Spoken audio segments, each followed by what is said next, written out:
गुगदळ या गावचे ग्रामदैवत श्री हनुमानांस मी वंदन करून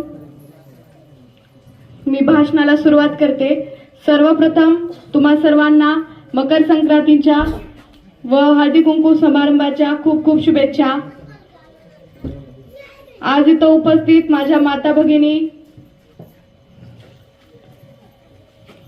इथे एवढ्या मोठ्या संख्येत उपस्थित झालात, तुमचे सर्वांचे मी खूप खूप आभार मानते। तुम्हाला सगळ्यांना मला एकच सांगायचं आहे, आमच्यावर खूप मोठं संकट आलं होतं आणि तुमच्या सर्वांच्या आशीर्वादानं आता आम्ही अपक्ष फॉर्म भरलेला आहे। आज एवढी मोठी संख्येत तुम्हाला पाहून मला खूप आनंद झाला आहे। गेले 25-26 वर्ष झालं माझे वडील खंडाळी सर्कल साठी अहोरात्र कष्ट घेत आहेत, आपल्या जनतेच्या सेवेमध्ये आहेत। तुम्हाला सगळ्यांना माझी विनंती आहे, तुम्ही सगळ्यांनी आजपर्यंत आम्हाला भरपूर प्रेम दिला आहे, आशीर्वाद दिला आहे। इथून पुढेही तुमचा प्रेम व आशीर्वाद आमच्यावर सदैव राहू द्या। आज 3 महिने झालं माझे वडील प्रत्येक गावात जाऊन सर्वांसोबत चर्चा करत होते, जिल्हा परिषदसाठी थांबण्यासाठी सर्वांना विचारपूस करत होते आणि शेवटच्या दिवशी फॉर्म भरण्याच्या दिवशी आम्हाला कळालं की आम्हाला तिकीटच भेटलं नाही। मग आम्हाला आमच्या पायाखालची जमीन सरकून गेली। तेव्हा या खंडाळी सर्कल मधल्या सर्व जनतेने आम्हाला आधार दिला। त्यांनी आम्हाला सांगितलं की तुम्ही लढा, आम्ही तुमच्या पाठीमागे आहोत। मग आम्हाला थोडी हिंमत आली आणि आज आम्ही तुमच्या समोर आहोत। आता 27 तारखेला आपलं चिन्ह येणार आहे आणि ही लढाई आपल्या सर्व जनतेची आहे।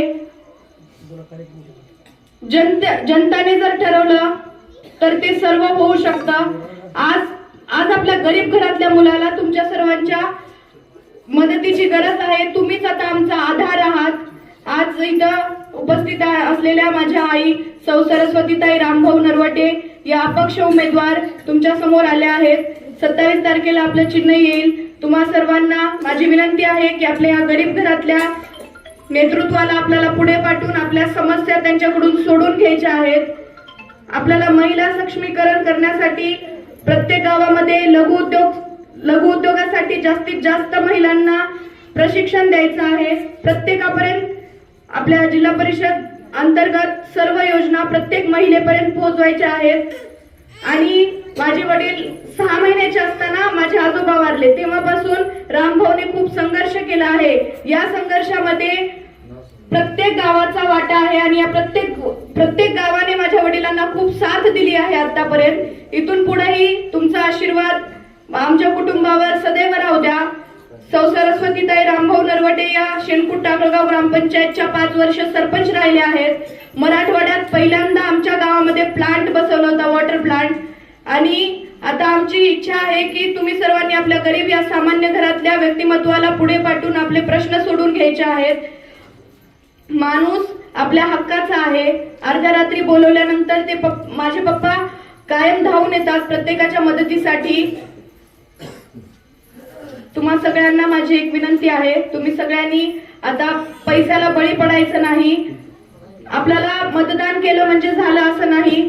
आपल्याला 5 वर्ष आपल्या सेवेसाठी जो माणूस धावून येतो तसं आपल्याला व्यक्तिमत्व पाहिजे आहे। आपल्या मदतीला जे येते त्यांनाच आपल्याला निवडून द्यायचंय। येणाऱ्या 5 तारखेला तुमचा आशीर्वाद, मतदान रूपी आशीर्वाद देऊन माझ्या आईची तुम्ही सगळ्यांनी ओटी भरावी अशी माझी अपेक्षा आहे। एवढे बोलून मी थांबते। तुमच्या सर्वांचे खूप खूप आभार। आवाज बहुजनांचा।